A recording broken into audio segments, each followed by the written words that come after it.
passage given to us by God today is in the New Testament, Luke chapter 15, verses 20 to 32. It's in the New Testament, Luke chapter 15, verses 20 to 32. So he got up and went to his father.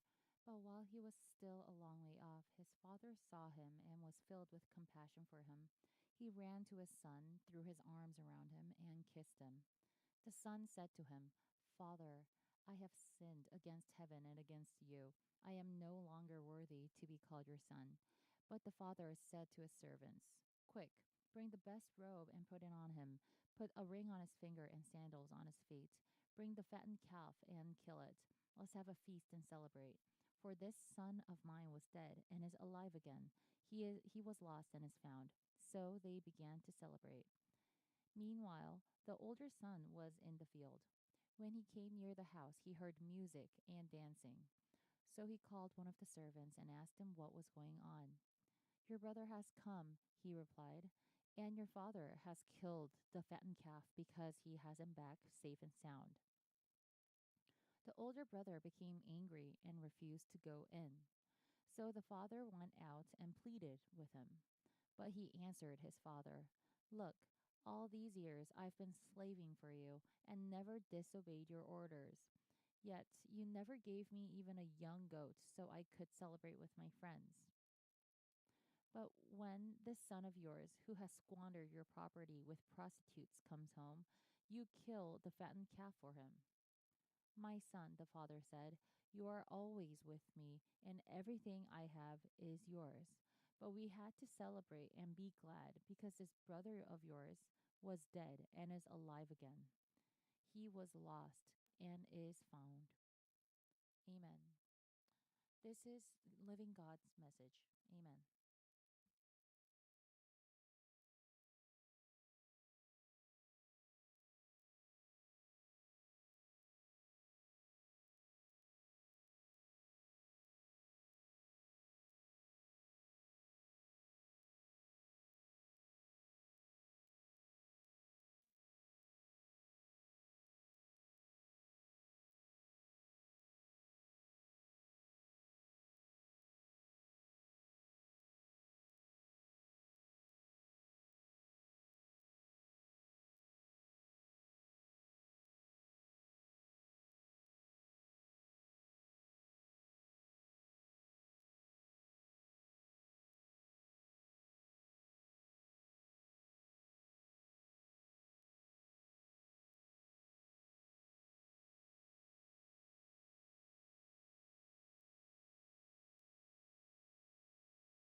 As we give worship today, I bless that God's grace and peace be amongst you all.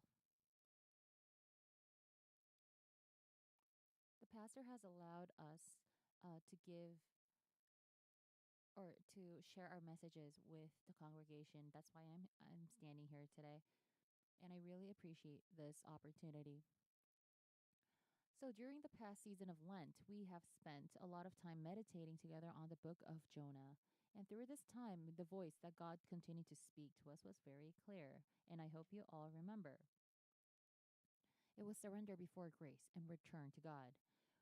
Jonah tried to leave God and he tried to go his own way. He believed his own judgment was right, so he avoided God. And what was the end of that path running away from God? What did he encounter? He encountered a storm, the deep sea, and the belly of a fish. The end of a path away from God was a place of endless descent. Jonah's leaving was repetitive, it was persistent, and the book kind of ends with a open conclusion. But in Jonah, we were able to discover a hand that was more persistent than Jonah himself, and that was God and his persistence in not giving up on Jonah.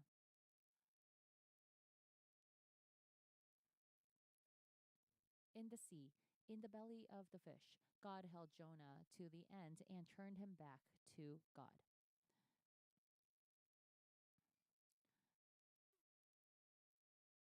During Lent, we also discovered ourselves in Jonah and followed his steps. And Lent was a time when we experienced God uh, as somebody who does not give up on Jonah, who restores him by grace, and who is the same for us. So it was a time of returning to God and setting our lives again before him. And here we are returned. And let us greet each other with the words, "It is good to be back."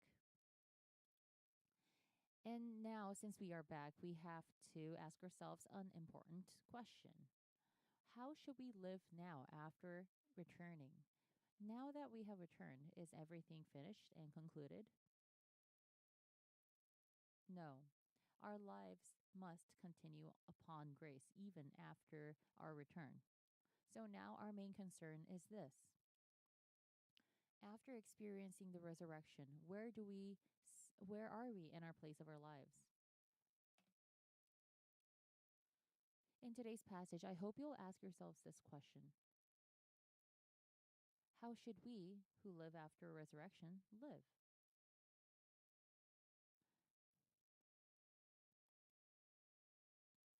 So I bless you all in the name of the Lord that you and I may discover God who is still with us and be established upon the grace of walking with him. Today's message was about Jesus' parable. It was the well-known parable of the prodigal son. In this story, we discover our original selves and from whom? The younger son. We were all people who needed to return to God. The younger son loved home. And why? It was because he wanted freedom. He wanted to live his life in his own way. So he does everything as he wished. But what was the result? In the end, he loses everything.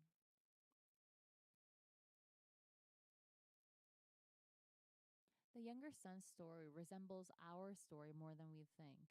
And perhaps still within us, we have something, an element, a aspect of the younger son. At times, we all make decisions, we make choices and live without God. And what is the result of that? Our hearts dry up, our relationships break down, and life starts to lose direction. And it's at that moment we finally realize. We didn't read this together in the passage today, but I would like to read verse 17 together. When he came to his senses, he said, "How many of my father's hired servants have food to spare, and here I am starving to death?" So what happens is we realize this is not the way, and then we turn back. What is this realization? This realization is the beginning of grace. It's the starting point of return. Let us read verse 20 of today's passage together. So he got up and went to his father. But while he was still a long way off, his father saw him and was filled with compassion for him. He ran to his son, threw his arms around him, and kissed him. The younger son, who had gone down to the lowest place, the lowest point in his life, was he got up and returned to his father. And what follows after this is astonishing because the father runs to him first. And it's clear that the father had been waiting for his son all along. And then the father accepts the son without any condition and asks no questions at all.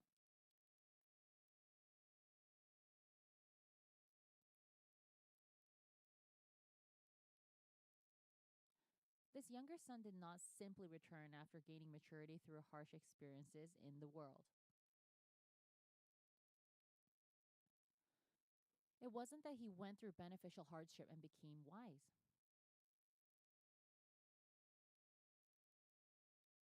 The relationships between father and son at that time was not like what we think of today. In the ancient East area, fathers were cold and authoritative figures. They did not form close relationships with their children. Children were almost like possessions to them. Fathers could arbitrarily decide matters of their children's lives, including marriage.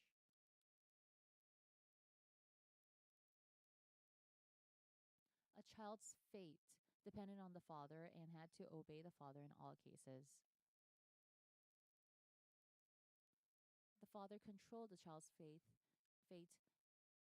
entirely.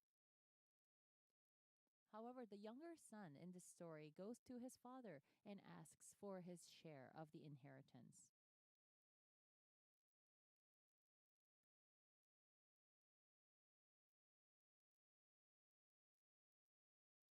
But this act was not an act of initiative to take control of his life and shape his destiny.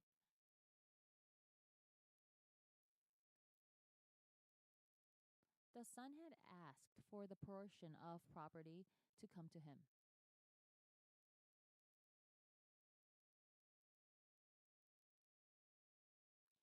According to the original meaning, this particular passage means, or the son asks the father this: give me what belongs to me from your substance. And the father divided his life among them. Those are the words that were used in the original text.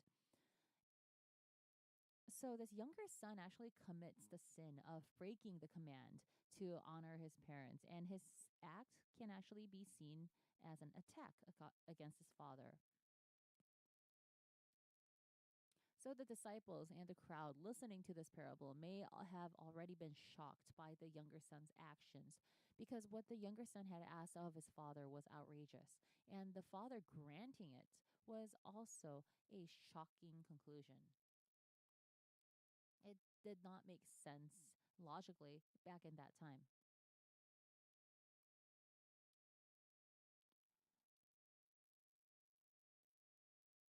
So when the son returned, the crowd expected how the father would act.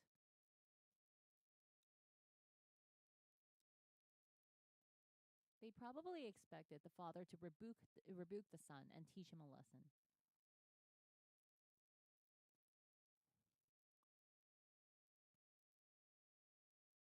Uh, they expected the father to admonish the son and teach the son a lesson. So that's why they were listening to the story. However, the story had a shocking twist. What did the father do? He sees his son from a distance, runs to him first, and then embraces him. And as the son begins his prepared speech, the father interrupts him before he could finish. And the father responds like this in verses 22 to 24 in the message today. But the father said to his servants, "Quick, bring the best robe and put it on him. Bring a ring. Put a ring on his finger and sandals on his feet. Bring the fattened calf and kill it. Let's have a feast and celebrate. For this son of mine was dead and is alive again. He was lost and is found." So they began to celebrate. So how does the father react? He gives commands that symbolizes the full restoration of the son's status. He gives the best robe, the best ring, and sandals that show that he is no longer a servant but now a son.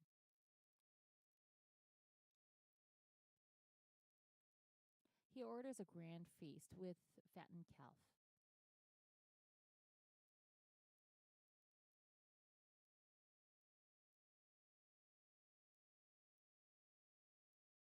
It shows how deeply the father thought, what deep emotions the father had for the son. The father did not question the son or ask about his actions. If we were to list the son's wrongdoings, the list would be very long. From offending his father to wasting the inheritance and even breaking the law.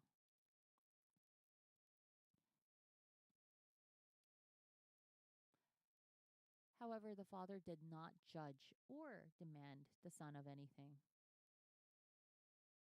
He doesn't even ask, "Have you learned your lesson?" And in a way, to us, the younger son seems shameless.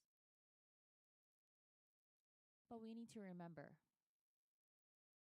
that this is what it means to live under grace, to live shamelessly. I hope you would remember this because this is the gospel. This is the essence of the gospel. We don't return because we are qualified, but we return by grace. I hope we can clearly remember what kind of grace we have received until now, and let us talk to our neighbors. Let's share these words. I live a bit shamelessly.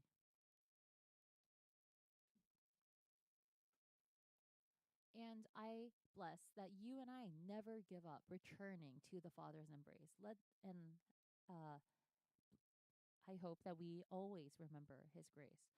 And this was the story that brought us to Easter. And this now has to be our beginning. We cannot stop here. Returning to God, returning to Jesus is not the end. Now we must live together. The younger son returns in the story, and the father accepts him. And the parable, we stop with the parable here. And we stop here as well. We think to ourselves, I am saved. I have returned. But the Bible does not stop here. Faith does not end with a return. Faith is a process of living together. We have all returned to God. And now we have to ask ourselves if we are living with God.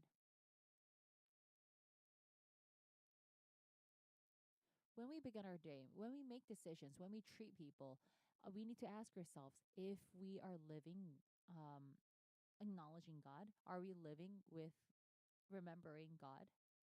Or are we still living in our own ways?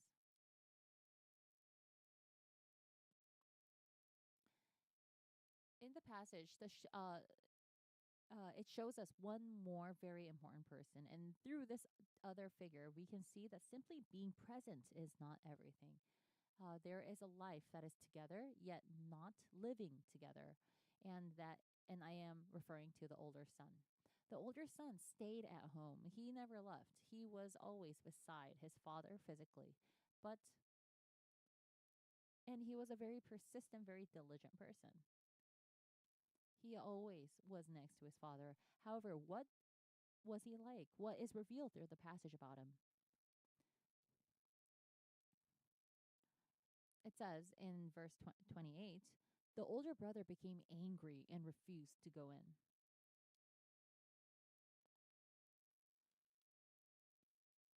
The son refuses to enter his house that is celebrating his younger brother's return. There is no joy, no gratitude, and there is distance from the father.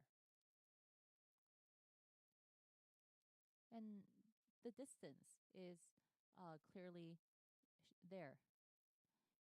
He says in verses 29 to 30, but he answered his father, look, all these years I have been slaving for you and never disobeyed your orders. Yes, you never gave me even a young goat, so I can celebrate with my friends.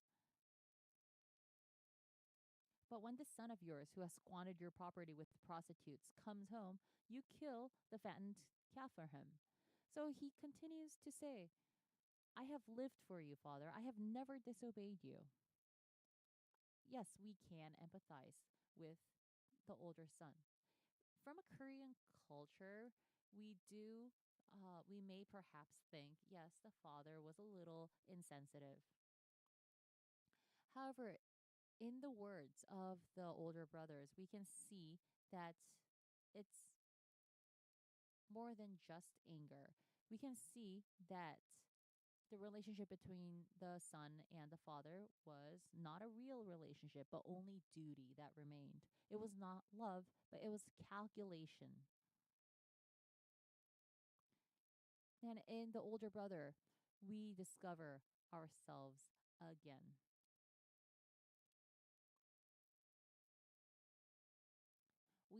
We serve in church. We conduct volunteer work. We live our faith diligently. However, how is our hearts?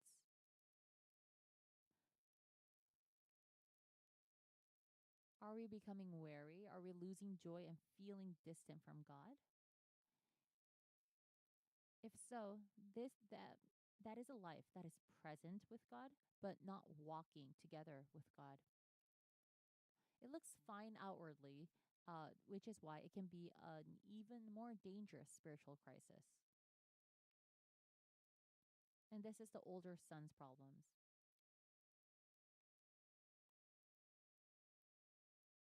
He was physically with his father, but he did not really know the father. He didn't know what made his father rejoice or what the father valued. And that is a state of walking or being there physically, but not walking together. So, what is walking together? Being in the same space, being in the same physical space is not walking together. Doing the same actions is not walking together. Walking together is having the same heart.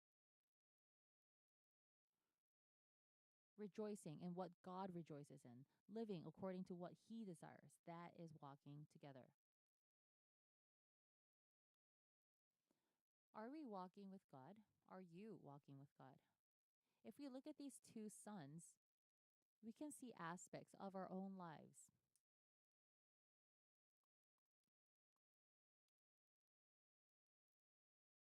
And being physically present does not seem to be a very hopeful ending. But there is also a scene that we cannot miss, we should not miss, which is that God still desires to be with us. And that is the most important part of this parable today. The father went out to the older son in verse 28. In the second part of verse 28, it says, so his father went out and pleaded with him. We can see that the father did not love only the son who left, but he also goes out for the son who stayed. The father's desire to be with both sons reflects God's heart towards us. And I hope that we can all remember God's heart, God's desires to walk with us. God is not only the one who forgives sinners, but He is the one who desires to live with us. So even today, He comes to us and speaks, just as He did to the older son. In verses 31 and 32, let us read this together for the last time. My son, the father said, you are always with me, and everything I have is yours. But we had to celebrate and be glad because this brother of yours was dead and is alive again. He was lost and is found. So this is what the Father says: You are with me. Everything I have is yours. Now come and celebrate with me. Know my heart and live with me.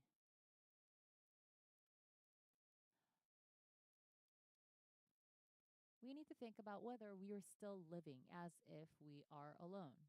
Are we making decisions and living without God? Are we living without His heart and without His desires? Are we ignoring God's invitation to rejoice and be glad? Are we turning away from His call to walk with Him? Are we standing outside in darkness and insisting on our own righteousness? We have finally returned to God through Lent. We were able to return like Jonah and like the younger son. And now I pray that we don't stop our faith here. From where we have returned, we now want to live with God and to respond to God's invitation to rejoice and walk together with Him. I hope that we can react in the right way. Maybe we are still living by our own strengths and own decisions. But to us, the Lord continues to speak. Let us be together. Let us live together. And let us respond to that voice with this confession: I will live a life filled with the Lord. I will live with the Lord. I will walk with you, Lord. I pray in the name of the Lord that you will not only enter the Father's house, but also live with Him. And this is what we see as true faith. And through today's sermon, today's worship, may our faith be revived, our relationships restored, and our walk with God renewed. So now let's please stand and greet one another with the words, let us walk with God. Let us walk with God. So with the confession that we will live with the God through Jesus, let us praise together.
passage given to us by God today is in the New Testament, Luke chapter 24, verses 13 to 16. Now, the same day, two of them were going to a village called Emmaus, about 7 miles from Jerusalem. They were talking with each other about everything that had happened. As they talked and discussed these things with each other, Jesus himself came up and walked along with them, but they were kept from recognizing him. This is Living God's Message. Amen.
Shalom.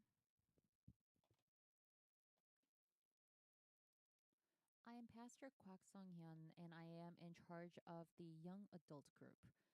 And after the Jonah series ended, before our senior pastor begins a new sermon series, he has given all the other junior pastors the opportunity to preach to um, the bigger congregation.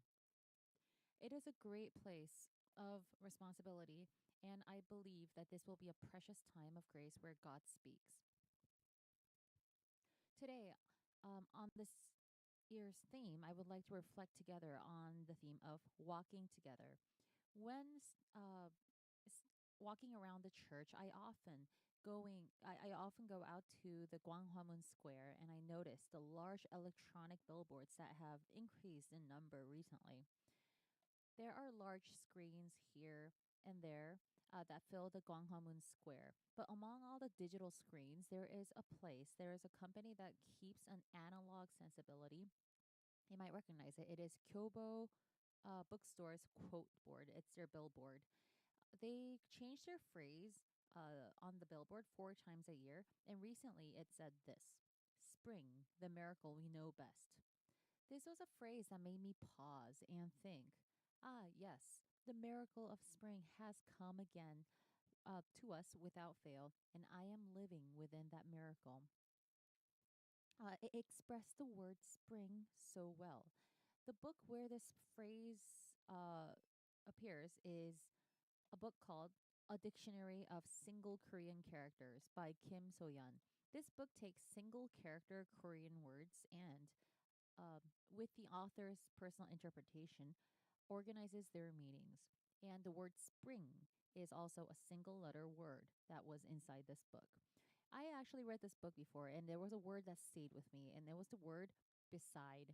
The explanation for this word is as follows: beside is a little closer than next to. It is the space between me and next to. Therefore, it is a place I can never occupy myself. It is a place only somebody other than myself can occupy. With colleagues, we are next to each other, but with friends, we are beside each other. To determine whether someone is truly a friend, it helps to sense the distance between next to and beside. This was the interpretation for the word beside. By comparing with the word next to, the word beside was explained in a different way. The phrase beside is a space between me and next to really stayed with me. Our relationships are like that. There are relationships where we um, can define as next to, and there are relationships that we can define as beside. And I think walking together with God is the same. When we speak of walking together generally,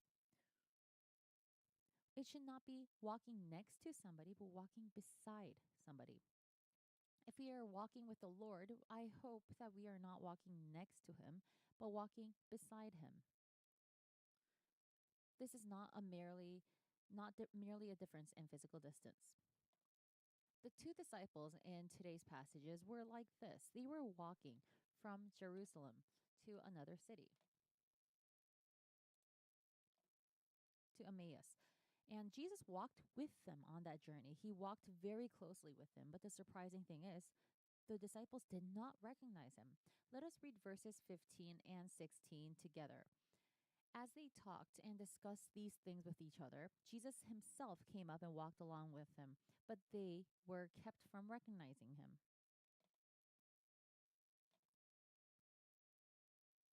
In terms of physical distance, they were walking at the closest distance with the Lord. But it is hard, it is difficult to call this true walking together because the kind of walking together that we desire is not like this. From another person's perspective, they might be saying, wow, they are so close to each other and they are walking close to Jesus. They might even say, wow, they are walking with him. But without recognition, in reality, it is not so. At this point, we must reflect on how we walk with the Lord. Outwardly, it may seem like we are walking with Him. We may be physically close to Jesus. However, whether that is walking next to the Lord or walking with the Lord or walking beside the Lord is something we must ask ourselves. God wants to walk with us. He desires a genuine accompaniment. In fact, beyond what we desire, God continuously calls us to come beside him. And we saw this message in Jonah through with our senior pastor. God continuously calls upon Jonah. He does not give up on him. And Jonah, who comes back again and again, he um, proclaims the word, the true words in Nineveh, and a remarkable work of grace takes place in that city.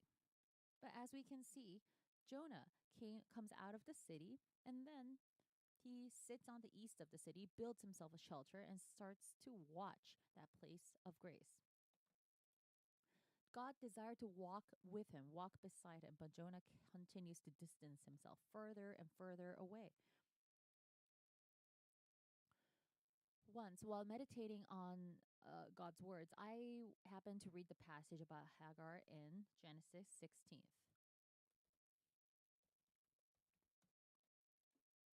Uh, because she could not bear children, Abraham eventually took a concubine, Hagar, to become pregnant. And then the actual wife begins to mistreat Hagar. In the end, unable to endure the mistreatment, she flees into the wilderness, and Hagar was in a hopeless situation. She was pregnant. She was mistreated. She was with nothing. And in a situation where she could die in the wilderness, God comes to her. And God asks Hagar this: where have you come from and where are you going? And when I read this, I was quite taken aback. I thought, is this really the right questions to ask now? Is he stirring up her wounds? Has God never done any counseling? And that day, I titled my musings like this: Why do you keep asking? In truth, we do know well that God does not fail to know where she came from or what kind of situation she's in. Then what meaning is within the question, where are you going? This is a request not to leave his side. The place that you are thinking of now may contain the desire to leave God's side and move further away. But we need to lay down those thoughts, and despite everything, continue to work with God at his side. And this is God's invitation. As I reflected on this, I suddenly remembered God asking a similar question to Adam as well. After Adam and Eve disobeyed God's commands, they hid among the trees of the Garden of Eden from the presence of God. And then God calls out to Adam. He asks, "Where are you?" God did not fail to know where Adam was. This was not a question about a physical location. He was asking, "Why did you leave my side? Why have you avoided being by my side and hidden yourself far away?" At time, God says to us as well, "Where are you? Why do you keep moving further away?" And he asks, and this is what he asks. God continues to invite us to come beside him. So we must now ask ourselves, what does it mean to walk beside the Lord, and how can we walk beside the Lord? And we must return again to the two disciples on the road to Emmaus. The two disciples, even though they were physically the closest to Jesus, they could not recognize him. And why could they not recognize him? In verse 16, it says they were kept from recognizing him. So why were their eyes covered? If you read the second part of verse 17, it says, "They stood still, their faces downcast." So this kind of shows that these two disciples were in despair. Despair was covering their eyes. And in truth, the shadow of despair always falls over us, and the harsh reality that we face often cover our eyes and our ability to see. In fact, we may not even have the strength to open our eyes. And we often lament to the Lord, "My situation is so difficult right now. My family, the problems at my workplace, my financial conditions, my future, everything is so difficult." And we might even make empty promises like, "If this gets resolved, I will come back beside you." The two disciples on the road to Emmaus also, because of such despair, had their eyes covered. And we must not be deceived by this. We must seek the deeper underlying reason hidden beneath that despair. We need to understand why their faces were downcast. And there was a reason. It was because of what had happened in Jerusalem and what had happened there. Let us read verse 20 together. "The chief priests and our rulers handed him over to be sentenced to death, and they crucified him." The event of Jesus' crucifixion had taken place. And in the next verse, they say something very significant. In verse 21, second part, it says, "But we had hoped that he was the one who was going to redeem Israel." The word "had hoped" mean that they were expecting something from Jesus. The tense uh, of the word "hoped" here is the imperfect. The imperfect tense indicates that an attitude that they had continuously from the past. And what kind of attitude is it? It was the expectation that he, Jesus, would redeem Israel. The word redeem here means to release from captivity or to pay a price to set a slave or servant free. And so, more specifically for them, it carried the expectations of reclaiming the nation taken by Rome and achieving political independence. And they had expected that Jesus would be able to achieve this, and they had been hoping this for a while. But unfortunately, he died uh, on the cross. And to them, the crucifixion was not a glorious death to save humanity from sin. From their perception, it was merely a tragic death that failed to bring political independence. So the reason their eyes were covered was because of their false expectations. To them, the way of the cross Jesus walked, that path of suffering, was a foolish path and a path of failure. And at times, we are the same. We already have things that we have long hoped for and expected. And rather than going to Jesus, we want Jesus to fit himself to our expectations. We often think that Jesus is the one who fulfills our expectations instead of myself going and walking near the Lord. To these two disciples, Jesus says the words in verse 25. Let us read this together. He says to them, "How foolish you are, and how slow to believe all that the prophets have spoken." He tells them, "You are foolish, and you are slow to believe." The original Greek meaning of slow to believe here does not just mean being late in time, but also heavy and dull. In other words, these disciples were unwilling to change their own ways of thinking. And even what the prophets had already written, they had no intention of believing. They sat heavily in the place with despair that they had already drawn and created for themselves, and they were unwilling to move even a little bit. They had no desire to change their minds.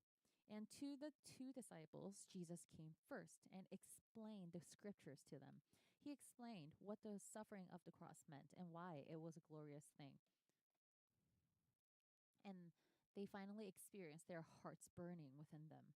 And that evening, while dining with Jesus, when Jesus takes bread and gives thanks, finally their eyes are opened. And only then could they recognize Jesus. And in the end, what was covering their eyes was false expectations, a trap for themselves. The path that Jesus walks on and walked on does not fit our expectations.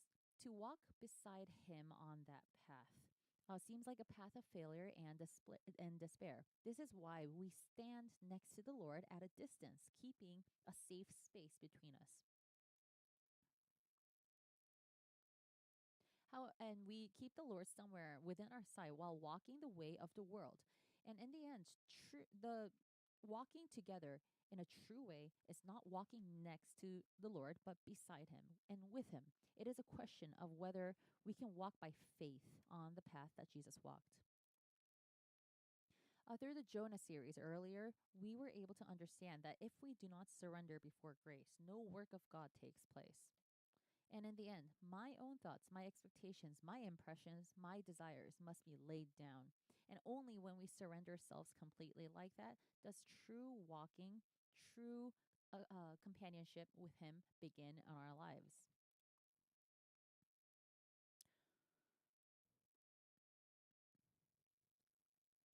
So, in a book by Kyle Idleman called Not a Fan, the author urges us not to be fans of Jesus, but to become his disciples.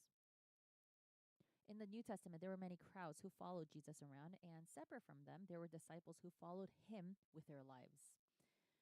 A fan paints his body and cheers enthusiastically. That is a fan, somebody who passionately likes another person.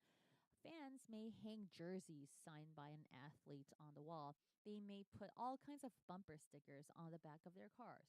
But fans remain completely outside the field. He may know everything about the player and may be able to list the recent statistics. However, he doesn't know the player. The fan doesn't know the player personally. The fan may shout and cheer, but inside the field with the player, he does not share the sacrifice. In other words, a fan may passionately like or even love the player, but he only watches from a distance. And the fan says this. Oh, the author says this. There are many fans around Jesus these days. Faith, as a fan, cheers for Jesus when things are going well and supports him. But when the opposite happens, it's as if they never existed. The fans turn away and go to another player. A fan sits in a safe seat, keeping distance in the stands. He does cheer, but inside the field has little interest in the required sacrifice and suffering. Fans simply watch. And even if a fan knows everything about Jesus, he still may not know him personally. This book makes us reflect on whether our faith is currently the faith of a fan or the faith of a disciple. It makes us look again. Are we also standing outside the field, far away, simply watching the Lord? If we passionately like him and know all about him, but have no intention of changing ourselves for him, if we have no desire to follow the path that he walked on, to walk the way of the cross that is different from the world, then perhaps we are fans and we're not walking beside God. We might be walking just next to him. Of course, even if we decide to walk beside the Lord with the faith of a disciple, this is not an easy thing.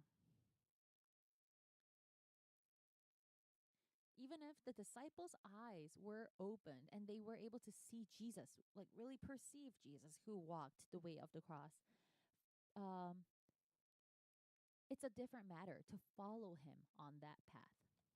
But in today's passage, Jesus was able to help them understand not only the death of the cross that happened in Jerusalem, but also another thing. The two disciples who had their eyes open, they recognized that it was Jesus and immediately ran to where the disciples in Jerusalem were. And there they met the risen Lord. Jesus says this in verses 48 and 49. Let us read this together.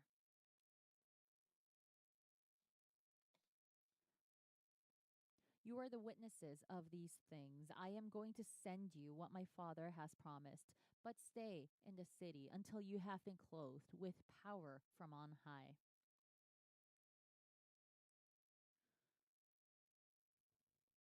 These disciples are deemed the witnesses of the resurrection. They come to realize not only the path of the cross Jesus walked, but also that there is glory at the end of this toilsome path. They become the witnesses who see with their own eyes the cross that did not mean or end in failure. And in verse 49, he says that he will send what was promised. He's speaking of sending the Holy Spirit, who is the power of resurrection and will not ever leave us, but hold our lives fast. And we hear this clear promise. So God talks to us today with the same message. He tells us, walk with me at my side, even though that path is the way of the cross, even though that path is a narrow path that the world would prefer not to take. He says, he invites us to walk that way, walk that path together. He wants us to open our eyes that have been covered by false expectations, to leave behind the faith of being a fan, from the observer from outside the field. And he says, come beside me. And God will never leave us to fail. The power of the risen Lord still holds us today, just as Jesus was victorious. And he promises that he will surely lead us onto the path of victory. Yesterday, there was a ceremony for the renaming of the one-day Chongkyo church. This church actually began as a prayer house for our church.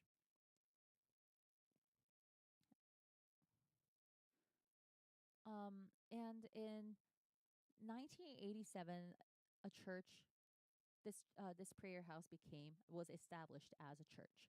And now, after more than 40 years, the name Chongkyo One Day Church has been established, and now we are walking together. And before I came here to Chongkyo Church as an associate pastor, I ministered at One Day Chongkyo Church for 6 years.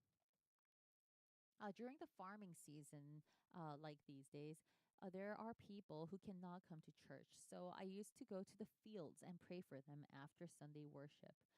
One day when I was going for one of my weekly visits, my car could not enter the fields. So I parked the car and I uh, asked my wife if we could walk to the field. But because maybe it was because it rained the day before, but there were puddles all along the narrow path.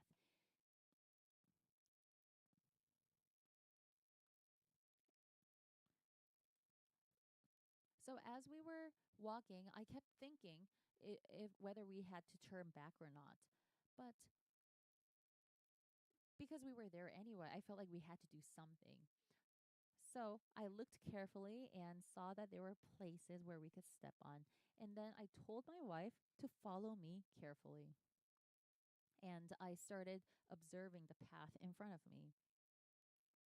I started walking ahead of my wife, stepping here and there, and walking only on the spots that seemed safest.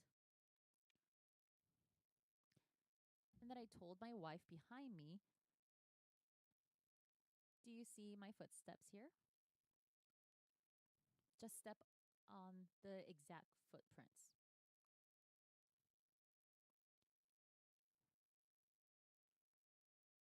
And so we went forward one step at a time. My shoes did get dirty from testing different spots, but my wife, who was following me behind, only had to step in the safe footprints that I had made, and she did not sink or get dirty. But if she had not trusted me and stepped elsewhere, she may have run into trouble. But thankfully, that didn't happen. And I think our life of faith is like this. Jesus went first, and then he's telling us, Jesus goes first, and he's telling us that this way is safe. Step in these footprints and follow me. Yes, we do pass through puddles, but if we trust Jesus, who is ahead of us, we simply need to step in his footprints and follow. He's one step ahead of us. So in any situation, he can catch us, he can save us in times of trouble. And if we should fall, he promises to raise us up. In John 16:33, it says this. Let us read it together. "I have told you these things so that in me you may have peace. In this world you will have trouble, but take heart. I have overcome the world."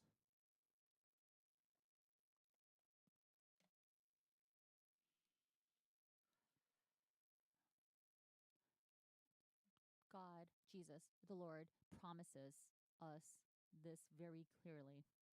The risen Lord is with us. They have overcome the world. And by following them, we would have peace. We have come through Lent, we have come through Easter, and we know that the Lord is with us. The risen, resurrected Lord is with us. But perhaps, like the two disciples on the road to Emmaus, our eyes may be covered. And now he calls us not to walk next to him, but to come walk beside him. And this is clearly in the message today.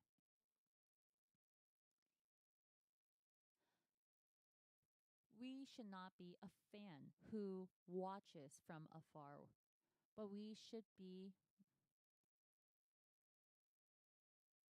true followers of faith who enter the field and run together, even if that way may be a path of puddles, a muddy road.